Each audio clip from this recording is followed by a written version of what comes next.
जय हिंद क्लास 10 के विद्यार्थियों।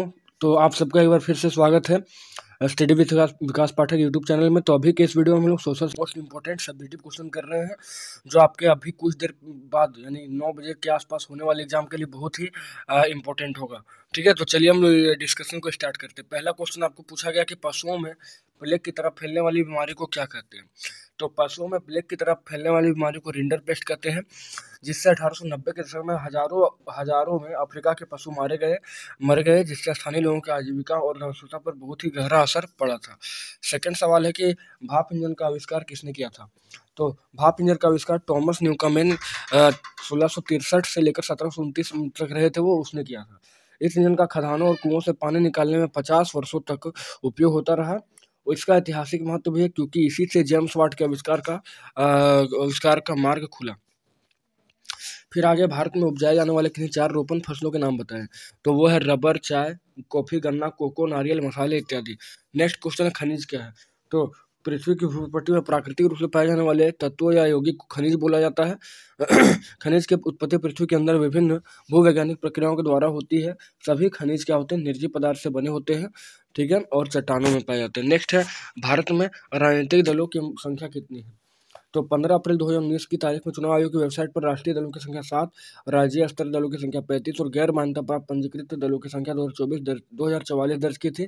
यहाँ आप मान लीजिए कि 750 आपका राजनीतिक दल पंजीकृत है और 8 जो है आपका ये राष्ट्रीय दल है, 8 राष्ट्रीय दल है। फिर है बहुजन समाज पार्टी के संस्थापक कौन थे। तो बहुजन समाज पार्टी के संस्थापक स्वर्गीय काशीराम थे। नेक्स्ट है, मुद्रा को विनिमय का माध्यम क्यों कहते हैं। तो मुद्रा को विनिमय का माध्यम इसलिए कहते हैं क्योंकि मुद्रा विनिमय प्रक्रिया में मध्यस्थता का काम करता है, इसलिए इसे विनिमय का माध्यम कहा जाता है। नेक्स्ट है, G77 की स्थापना क्यों की गई। तो तो तो G77 की स्थापना 15 जून 1964 को की गई थी। अफ्रीका, एशिया और लैटिन अमेरिका के विकासशील राष्ट्रों का एक संगठन होता है यह। शीत युद्ध के साय में अफ्रीका और एशिया के 9 स्वतंत्र राष्ट्रों में अपनी आर्थिक विकास और सुरक्षा और विश्व व्यापार नीति में अपनी सुविधा प्राप्त करने के लिए G77 बना। मतलब समझ लिया, विकासशील देशों का एक समूह है G77। तो अगला क्वेश्चन है कि पहले विश्व युद्ध के समय भारत का औद्योगिक उत्पादन क्यों बढ़ा था। पहले विश्व युद्ध जब चल रहा था 1914 से 1918 के बीच, तो यहाँ पर भारत का औद्योगिक उत्पादन क्यों बढ़ा। तो देखिए, जब ब्रिटिश मिले युद्ध काल में सेना की जरूरत को पूरा करने के लिए उत्पादन में व्यस्त थी, तब भारत में मैनचेस्टर का आयात कम हो गया। यानी कि जब जब जो ब्रिटेन है वो युद्ध में उलझा रहा प्रथम विश्व में, तो वहाँ पर कारखाना तो ब्रिटेन का बहुत कम हो गया, इसलिए भारत के उद्योग को फलने फूलने का मौका मिला और मैनचेस्टर से आयात भी क्या हो गया, कम हो गया। फिर आगे, अचानक भारतीय मिलों की आपूर्ति के लिए विशाल बाजार मिल गया। युद्ध लंबा खिंचा तो भारतीय कारखानों में फौज के लिए बोरियां, वर्दी, तंबू, चमड़े के टेंट, जूते, घोड़े, खच्चर, फिर टेंट हो गया, फिर जीन तथा कई सामान बनने लगे। नए कारखाने लगाए गए और पुरानों में कई पालियों में काम होने लगा। बहुत सारे मजदूर को काम पर रखा गया और प्रत्येक को पहले से भी अधिक समय तक काम करना पड़ता था। युद्ध काल में औद्योगिक उत्पादन तेजी से बहुत ज़्यादा बढ़ा। फिर अगला सवाल है कि भारत में लो आयस के किन्हीं 3 वितरण क्षेत्र के नाम लिखें। तो भारत में लो आयस के वितरण क्षेत्र हैं मध्य प्रदेश, कर्नाटक, बिहार, उड़ीसा, गोवा, महाराष्ट्र, आंध्र प्रदेश, केरल, राजस्थान और तमिलनाडु। नेक्स्ट क्वेश्चन, लोकतंत्र में राजनीतिक दलों की क्या जरूरत है। लोकतंत्र में राजनीतिक दलों की क्या जरूरत है। तो पहला, लोकतंत्र में राजनीतिक दलों के बहुत सारे जरूरत है। पहला है नीतियों को बनाना।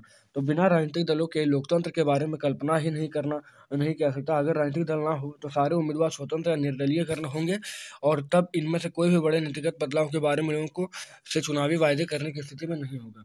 नेक्स्ट, सरकार की संदिग्ध उपयोगिता। तो सरकार बन जाएगी पर उसकी उपयोगिता सिद्ध होगी कब होगी। तो जब राजनीतिक दल होगा। निर्वाचित प्रतिनिधि सिर्फ अपने निर्वाचन क्षेत्रों में किए गए कामों के लिए जवाबदेह होंगे, लेकिन देश कैसे चलेगा उत्तरदायी नहीं होगा।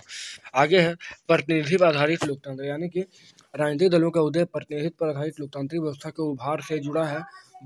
बड़े समाजों के लिए प्रतिनिधित्व आधारित लोकतंत्र की जरूरत होती है। मैया गेल हो तो के अगला पॉइंट है कि जनमत बनाने के लिए। तो जब समाज बड़े और जटिल हो जाते हैं, तब उन्हें विभिन्न मुद्दों पर अलग अलग विचार समेटने और सरकार के नजर में लाने के लिए किसी माध्यम या एजेंसी की जरूरत होती है, और यह राजनीतिक दल ही होते हैं। फिर आगे, लोकतंत्र किस प्रकार सामाजिक विविधताओं में सामंजस्य स्थापित करता है। देखिए, तो बोला गया कि यह गौर करना जरूरी है कि लोकतंत्र का सीधे सीधे अर्थ बहुमत की राय से शासन करना नहीं है। बहुमत को सदा ही अल्पमत का ध्यान भी रखना होता है, उनके साथ काम करने की जरूरत उनके साथ काम करने की जरूरत होती है, तभी सरकार जन सामान्य की इच्छा का प्रतिनिधित्व कर पाती है। बहुमत और अल्पमत की राय कोई अस्थायी चीज नहीं होती। यह भी समझना जरूरी है कि बहुमत के शासन का अर्थ धर्म, नस्ल अथवा भाषाई आधार के बहुसंख्यक समूह का शासन नहीं होता। बहुमत के शासन का भाषाई आधार के बहुसंख्यक समूह का शासन नहीं होता। बहुमत के शासन का मतलब होता है हर फैसले या चुनाव में अलग अलग लोग और समूह बहुमत का निर्माण कर सकते हैं या बहुमत में हो सकते हैं। लोकतंत्र तभी एक लोकतंत्र रहता है जब तक प्रत्येक नागरिक को किसी न किसी अवसर पर बहुमत का हिस्सा बनने का मौका मिलता है। अगर किसी को जन्म के आधार पर बहुसंख्यक समुदाय का हिस्सा बनने से रोका जाएगा, तब लोकतांत्रिक शासन उस व्यक्ति या समूह के लिए समावेशी नहीं रहता है। नेक्स्ट है वैश्वीकरण से आप क्या समझते हैं? तो वैश्वीकरण से तात्पर्य उस प्रक्रिया से इसके द्वारा विभिन्न देशों के बीच परस्पर संबंध की भावना का संचार हो। वैश्वीकरण की भावना से वैश्विक आधार पर तीव्र एकीकरण का वातावरण निर्मित होता है। विभिन्न देशों के बीच वस्तुओं, सेवाओं, निवेश और प्रौद्योगिकी का आदान प्रदान वैश्वीकरण के परिणाम स्वरूप ही संभव हुआ। आज संपूर्ण विश्व काफी निकटता अनुभव करता है तथा सभी देश विश्व परिवार के सदस्य माने जाते हैं। वैश्वीकरण द्वारा मुख्य रूप से निम्नलिखित उपलब्धियां विश्व स्तर पर परिलक्षित हुई है।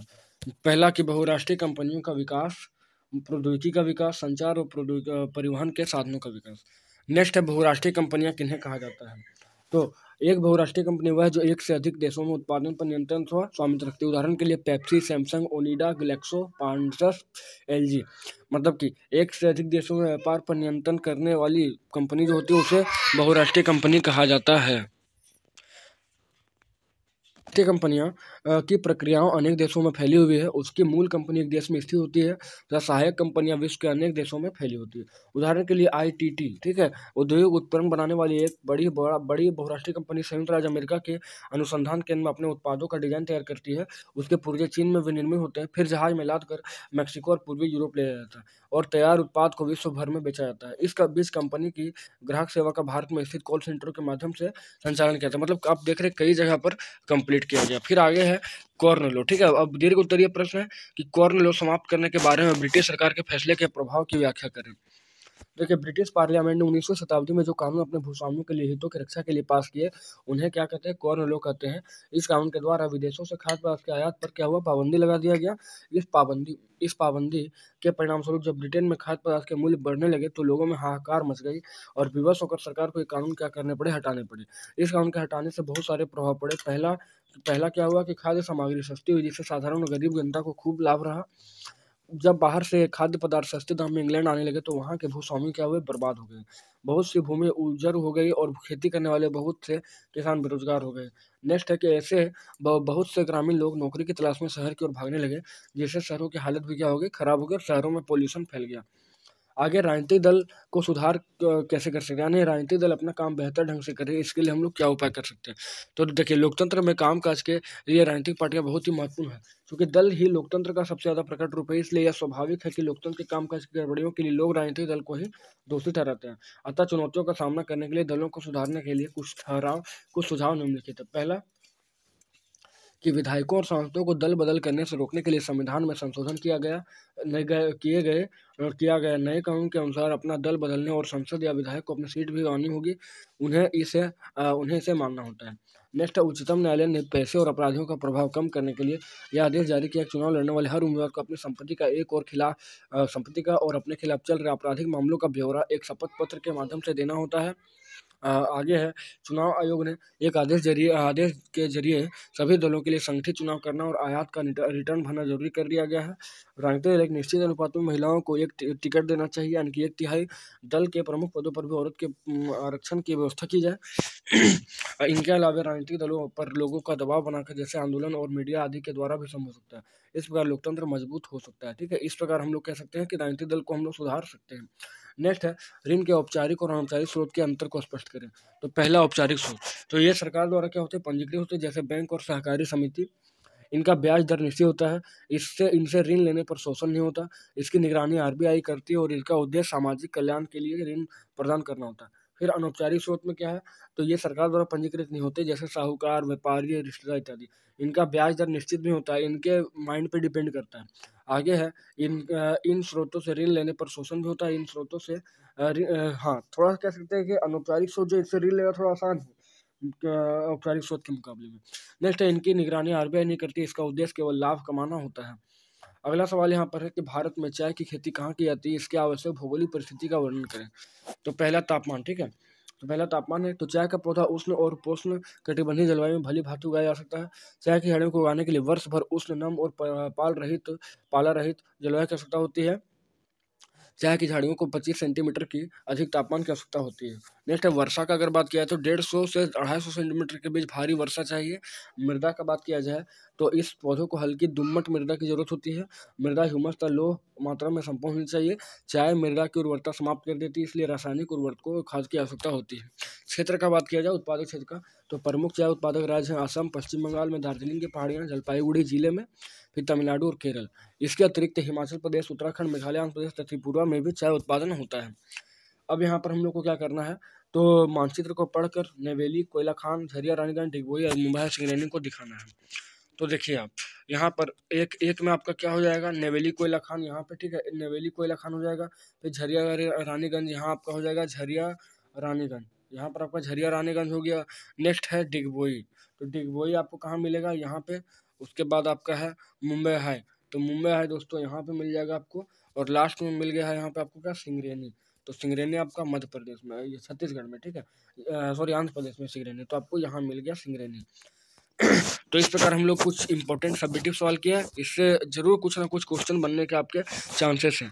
तो इसी प्रकार से इंग्लिश के लिए और मैथ के लिए तैयारी करने के लिए, और फिर से एक बार साइंस और हिंदी की तैयारी करने के लिए हमारे चैनल को जरूर सब्सक्राइब करें और बेल आइकन को प्रेस करें। तो चलिए बच्चों, मिलते हैं नेक्स्ट वीडियो में, और सभी को love you, best of luck, bye bye. अच्छे से एग्जाम दीजिए और फाड़ कर आइए, ताकि आपको एक बहुत ही बेहतरीन कॉन्फिडेंस आए। तो चलिए मिलते हैं नेक्स्ट वीडियो में, तब तक जय हिंद, जय भारत।